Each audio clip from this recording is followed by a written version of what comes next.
अर्थ और काम, ये दो भयानक हैं, नष्ट करने वाले। इन्हीं को सीमा में रख दिया गया, धर्म और मोक्ष की सीमा में। कामना की पूर्ति ऐसी होनी चाहिए जिससे मोक्ष पदवी तक बढ़े। अर्थ धर्म से युक्त होकर कमाया जाए जिससे तुम्हारी पवित्र कामनाएं होंगी। अधर्माचरण के द्वारा यदि अर्थ कमाया जाए तो अपवित्र वासनाएं, अपवित्र कामनाएं और अपवित्रता का परिचय वो शास्त्र और संत और भगवान की निंदा करेगा। विद्वान माना जाएगा, धनी माना जाएगा, जगत सम्माननीय माना जाएगा, लेकिन वो अपवित्र अंतःकरण का, शास्त्र वैदिक सिद्धांतों की और ब्रह्म ऋषियों की, महात्माओं की अवहेलना करेगा, उपहास करेगा, पाखंड बताएगा। ये उस अपवित्र हृदय का परिचय होगा जो केवल अर्थ और काम का ही सेवन करने वाला है, जो धर्म को नहीं जानता और मोक्ष पद को नहीं जानता है। अर्थ और कामना की केवल पूर्ति करने की लालसा वाला वो मलिन अंतःकरण वाला हो जाता है। धर्म से अर्थ और अर्थ से कामना की पूर्ति मोक्ष पदवी तक के लिए यह हमारी शास्त्र मर्यादा है, यह हमारे धर्म की स्थिति है। पहले धर्म, फिर अर्थ, फिर कामनाओं की पूर्ति और मोक्ष पदवी की प्राप्ति। केवल अर्थ और कामना का ही उत्साह बढ़ाने वाला स्वयं मलिन अंतःकरण का और सामने मलिन अंतःकरण कर देने वाली वृत्ति प्रकट कर सकता है, ना कि धर्म और मोक्ष की। धर्म और मोक्ष रहित अर्थ और काम भाव पिशाच भाव को प्राप्त करा देता है। वो मनुष्य रूप में असुर भाव को प्राप्त हुआ दिखाई देगा। और लिख ले, कोई भी हो, ये शब्द लिख ले, चिंता, शोक, भय, डिप्रेशन उससे जलेगा वो। यदि धर्म और मोक्ष पदवी का तिरस्कार करता है, अर्थात अध्यात्म, ब्रह्म ऋषि और महात्माओं की अवहेलना करता है, तो वो अंतिम परिणाम नोट कर ले।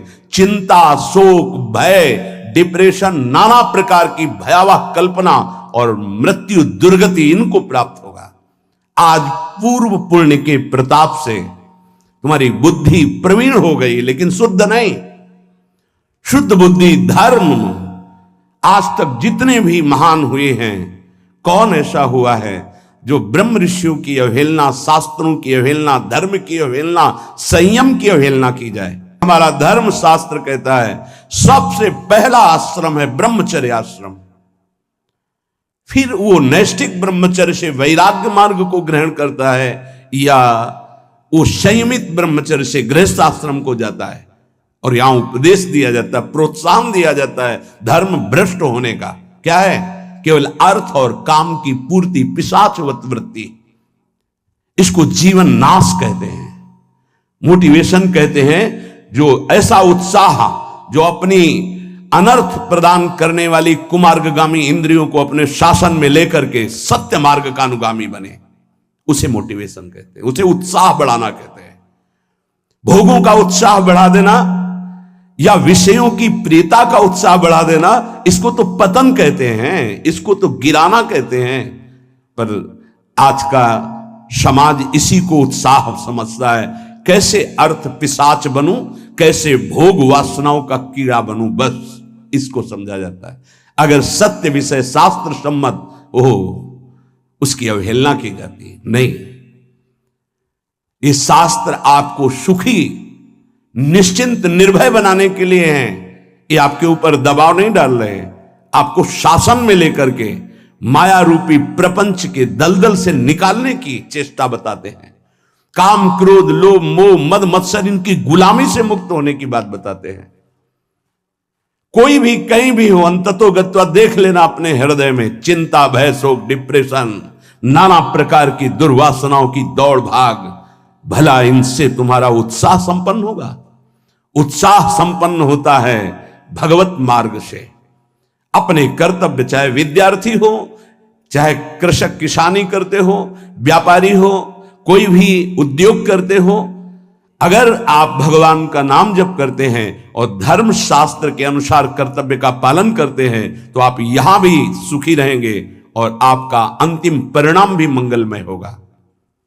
शास्त्रों का उपहास कर देना, संतों का उपहास कर देना, ये 2 मिनट की बात होती है, लेकिन इसका परिणाम जब आएगा तो पूरे के जन्म व्यतीत हो जाते हैं।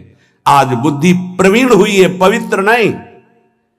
जब बुद्धि पवित्र होगी तब आप जान पाओगे शास्त्र क्या है। ऐसे ही जो मनावे सो खाओ, जैसे मनावे वैसे भोगो, जैसे मनावे वैसे आचरण करो, और आप शास्त्रों का ज्ञान जान जाएंगे।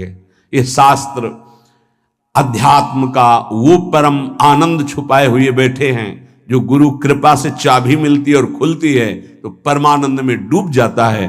उसी आनंद की प्राप्ति के लिए आप विषयों में भी जो लगे हुए हैं, खोज कर रहे हैं, वो इसी आनंद की खोज करें। वो विषयों में नहीं है, वो परमात्मा तत्व में है। आज मान लो या अंतिम समय घुटने टेक देना, देख लेना। जब तुम हार जाना तब देखना तुम्हारे लिए मार्ग एक दिखाई देगा आनंद का। वो है भगवान की शरणागति, वो है अध्यात्म, वो है शास्त्र सम्मत मार्ग। पुमर्थाश्चत्वारो दिशि विधयांजलि पुटम। यदि आप भगवत आराधना करते हैं तो आपकी अंजुलि में चारों पुरुषार्थ रखे हुए, हाथ में धर्म अर्थ काम मोक्ष। ईश्वर सबको देख रहा है, भगवान सबकी एक एक वृत्ति को जान रहा है। ये कर्म क्षेत्र जो बोओगे वही काटोगे। जब आप धर्म से चलते हो, कष्ट सहकर धर्म का पालन किया जाता है, सुखपूर्वक धर्म का पालन नहीं होता। सुखपूर्वक जो मन कहे वही कहो, वो धर्म नहीं है। जो शास्त्र कहे उसके अनुसार मन को चलाओ और मन की जलन को सहो, उसे धर्म कहते हैं। जो शास्त्र विधान का पालन करता है उसे धर्मात्मा कहा जाता है। जो शास्त्र निषेध को करता है वो अधर्मी होता है, पापाचारी होता है। जो धर्म का पालन करते हैं, शास्त्र आज्ञा में चलते हैं, भगवत आज्ञा का पालन करते हैं, भजन करते हैं, उनके हाथ में चारों पुरुषार्थ रहते हैं, धर्म अर्थ काम मोक्ष। स्थिताः सेवोत्सुक्यात् भजति च विभूतिर्भगवतः। समस्त भगवान की विभूतियां हाथ जोड़कर चारों ओर उसकी प्रतीक्षा करते हैं, आज्ञा की। किसकी?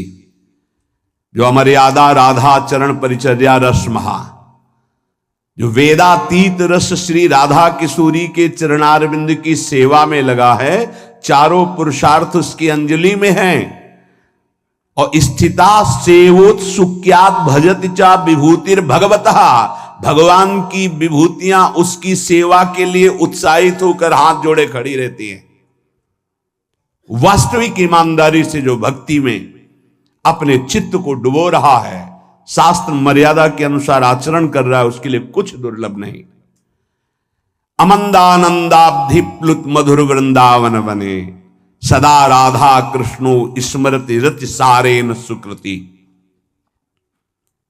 धन्य है वो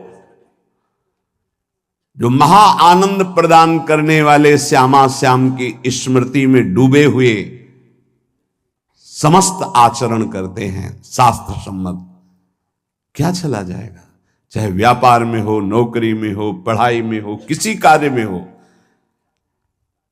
एकाग्रता पूर्वक हम अपना कार्य भगवान की पूजा मान के कर रहे। शेष समय में श्यामा श्याम श्यामा श्याम, राधा वल्लभ राधा राधा, राधे श्याम नाम जप कर रहे हैं। उनके स्मरण में चारों पुरुषार्थ तुम्हारे हाथ में, बड़ी बड़ी विभूतियां तुम्हारी रक्षा करेंगी। जो चाहोगे वो तुम्हें प्राप्त हो जाएगा। पहले साधना करो, पापों का क्षय होने दो। नाम जप करते हैं, अपराध भी करते, पापाचरण करते, कैसे नाम प्रकाशित हो? अगर हम नामापराधों से बच करके नाम जप करें तो नाम का फल स्वयं प्रकाशित हो जाएगा। स्मरण कांचित सेवा मखिल जन संगम परिहरण, सदा राधा राधा त्यमल सुकृति कोपी जयति। वो इस माया पर विजय प्राप्त कर लेगा। स्मरण कांचित सेवा, दो बात कही, स्मरण और सेवा। विरक्त निवृत्ति परक भागवतिक सेवा में हर समय, गृहस्थ प्रवृत्ति परक अपने धर्माचरण की सेवा। जो जहां तैनात है, जिस पदवी पे, जिस सेवा पे ईमानदारी से अधर्म का त्याग करते हुए वो सेवा करता है, वो पूजा है। स्मरण पर साथ में स्मरण प्रभु का होना चाहिए। जैसे अर्जुन जी को युद्ध के लिए आदेश करते हैं, माम स्मर युद्ध च, मेरा स्मरण और युद्ध। यहां कहते हैं स्मरण कांचित सेवा, दो बात कही। यदि ये दो बातें जीवन में हैं तो उपासना का बहुत ऊंचा पद आपको प्राप्त हो जाएगा। जैसे दो पंखों से पक्षी ऊंचाई पर चढ़ता है, ऐसे सेवा और सुमिरन ये दो पंखे साधक के हैं जिनसे वो अध्यात्म की ऊंचाई ग्रहण करता है। जनसंगम परिहरन, बहुत वार्ता करने वाले, बहुत विषयी पुरुष, संसारिकता का सत्य भाव रखने वालों का संग त्याग देना चाहिए। जनसंगम परिहरन, अगर जनता जो भगवत विमुख आचरण करने वाली, उनके संग का त्याग कर दिया जाए, स्मरण और सेवा अपना जीवन बना लिया जाए और सदा राधा राधा त्यमलम, अमलम, ये निर्विकार कर देगा आपको। राधा राधा राधा, सुकृति कोपी, कोई महापुण्यवान ऐसा होगा जो इस पर विश्वास करेगा। पराविद्या राधा राधा, हरि के हृदय का प्रेम मूर्तिमान जब स्वरूप धारण किया तब राधा किशोरी, राधा किशोरी अद्वितीय प्रेम रस है। आगे उपासना में जब उपासक की वृत्ति डूबती तब पता चलता है। बाहर से तो बड़े बड़े इस रस से अनविज्ञ हैं, जो सब रस के ज्ञाता है वो इस रस से अनविज्ञ है। संभाव्योपि विरंच नारद शिवो स्वयं भुआद्यर्नया, ब्रह्मा जी से बढ़कर कोई ऋषि है, कोई मुनि है, कोई चमत्कारिक है, उनसे बड़ा कौन चमत्कारिक? भगवान शंकर से बढ़कर कोई त्यागी, बैरागी, ज्ञानी, बोध संपन्न, महाभागवत कोई दूसरा नहीं, अद्वितीय है ये सब। श्री किशोरी जी के चरणारविंद की सेवा, उनका स्मरण, राधा राधा राधा, बोले अमल सुकृति, निर्विकार कोई महान पुण्यात्मा ऐसा जो इस नाम पे प्रीति कर पाता है तो जयति, वो त्रिकाल में कभी राधा राधा बोलने वाला बाधा कोई परास्त नहीं कर सकती। जयति, कलिकाल के अभद्र और त्रिगुण माया पर वो जय को प्राप्त कर लेता है। शुभ अशुभ दुर्ग विध्वंस बल तब जयति जयति जग उच्चरे, वो जय को प्राप्त हो जाता है। श्री राधा अगर वाणी से बोलते हैं तो ये परहेज रखना होगा, ऐसे लोगों का संग त्याग करना होगा जो भगवत विमुख है। महापुरुषों ने कहा कि एक बार सिंह का आलिंगन कर लेना वो ठीक है, लेकिन भगवत विमुख पुरुष का नहीं, क्योंकि वो एक शरीर नष्ट करेगा, वो सैकड़ों जन्मों के लिए वासनाएं हमारे जीवन में जागृत कर देगा, ऐसी वासनाएं जो हमारी दुर्गति करा देंगी। जनसंगम परिहरन राधा राधा सदा, अमल सुकृति कोपी जयति, जय हो उसकी पुण्यवान की जिसके हृदय में राधा राधा राधा, संसर्ग शून्य जीवन। एक तो होता है भगवत विमुख और एक दूसरा होता है उपासना का भी अंतर।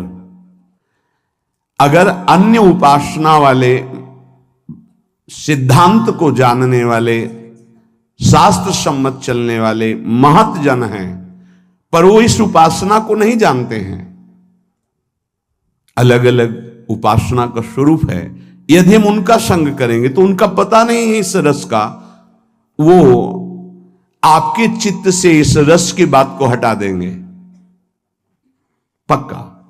इसीलिए ध्रुवदास जी ने कहा है कि अगर हमें संग करना है तो ये जरूर होना चाहिए, इष्ट मिले और मन मिले, मिले भजन रस रीति, तहा निशंक है मिलिए, तासों कीजे प्रीति। नहीं तो शंका है, आप भ्रष्ट हो सकते हैं, अपनी उपासना से गिर सकते हैं। इष्ट मिलना चाहिए, रसरीति उपासना पद्धति मिलनी चाहिए, और फिर मन मिलना चाहिए। हमारे भगवान के अनंत अवतार है, अनंत रूप है, अनंत लीलाएं हैं, तो मार्ग भी अनंत की प्राप्ति के अनंत है, सब सही है, पर हमको जो कृपा से मिला है, अब हम इस मार्ग की पुष्टता के लिए इष्ट मिले और मन मिले, मिले भजन रस रीति। जहां तहां अन्न खात सखी कहत आप गात, सकल दिवस द्वंद जात रात सर्व सोवई। रात भर विषय विलासिता या सोने में गई, दिन में नाना प्रकार की भोग सामग्री संग्रह में चला गया, और जहां मनाया वहां भोजन पाया, जिससे मनाया उससे मिल रहे हैं, बात कर रहे हैं, बोले जीवन बर्बाद कर रहे हैं। अगर हमें जीवन सार्थक करना है तो हमें इष्ट प्रियता रखनी होगी। हमें श्री जी का प्रसाद पाना होगा, श्री जी के प्रसादी वस्त्र धारण करने होंगे। अर्पित मात्र करने से हमारी भावना पावन होने लगेगी। खान पान तो कीजिए रसिक मंडली माए, जिनके और उपासना तहां उचित द्रोणाए। रसिक मंडली में या तन को नीके ढंग लगाओ, दंपति यश गाओ, हर्षाओ हितसो रिज रिझाओ। हमारे भगवान निराकार भी हैं, साकार भी हैं, सगुण साकार निर्गुण निराकार सब कुछ है। सब उपासक हमारे भगवान के निराकार के भी हैं, साकार के भी हैं, सबको प्रणाम है। लेकिन हम जिस उपासना में चल रहे, अपने उपास्य देव की उपासना सिद्धि के लिए अपने उपास्य देव के ही सत्संगियों का संग करें, नहीं तो उसमें बाधा पड़ जाएगी। आपकी उपासना मिश्रित हो जाएगी, व्यभिचार दोष उत्पन्न हो जाएगा उपासना में। अव्यभिचारणी भक्ति जो प्रेम लक्षणा, वो आपके अंदर जागृत नहीं होगी। इसलिए उपासक सावधान रहे। प्रसंग चल रहा है, हमारे भगवान प्रकृति को अधीन करके अपने जनों को सुख देने के लिए अवतार धारण करते हैं। कल चर्चा हुई थी, इतना सुंदर रूप प्रभु का है,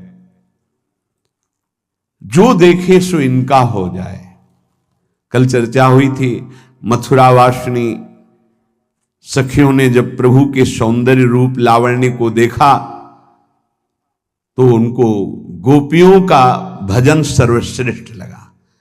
गोप्यस्तपः किम चरन यदमुस्य रूपम, लावण्य सारमसमूर्धमनन्य सिद्धम, द्रग्भी पिबन्त्यनुसवाभिनवं दुराप, मेकांत धाम यश सह श्रियेश्वरस्य।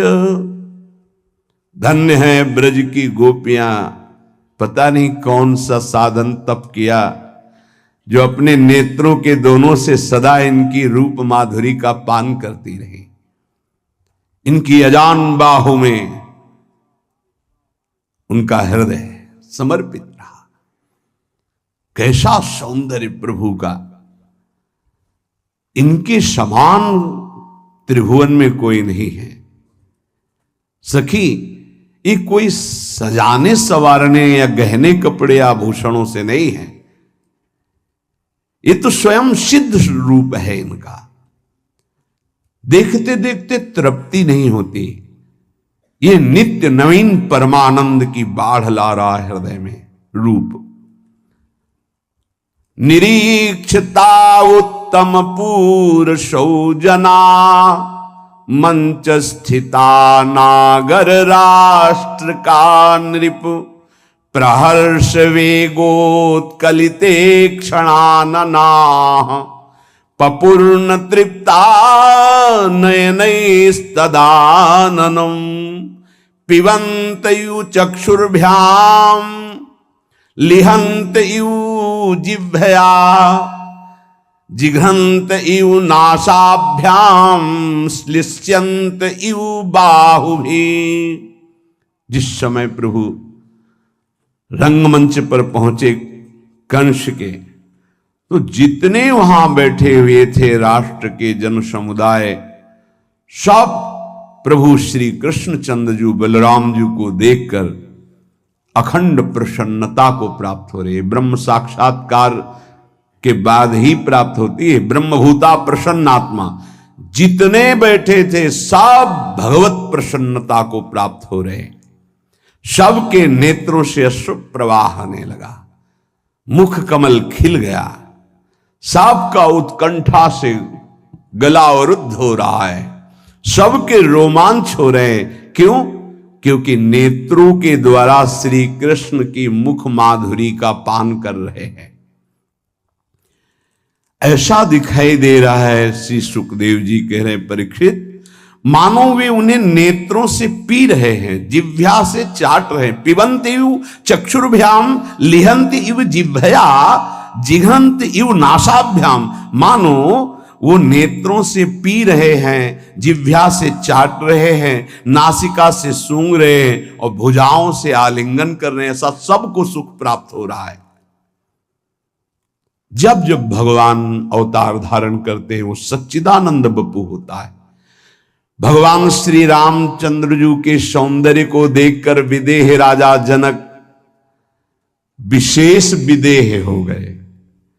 मूरति मधुर मनोहर देखी भयऊ विदेहु विदेहु विसेखी। आहा, ब्रह्मानंद में देहातीत अवस्था को प्राप्त जनक जी महाराज आज विशेष विदेह हो रहे हैं। मूरति मधुर मनोहर देखी भयऊ विदेहु विदेहु विसेखी। सहज विराग रूप मनु मोरा थकित होत जिमी चंद चकोरा। मेरा मन सहज वैराग्य में है। सहज वैरागी आज राम रूप को देखकर जैसे चंद्रमा को देखकर चकोर थकित होता है, ऐसी स्थिति हो रही महाराज जनक की। ये रूप प्रभु का।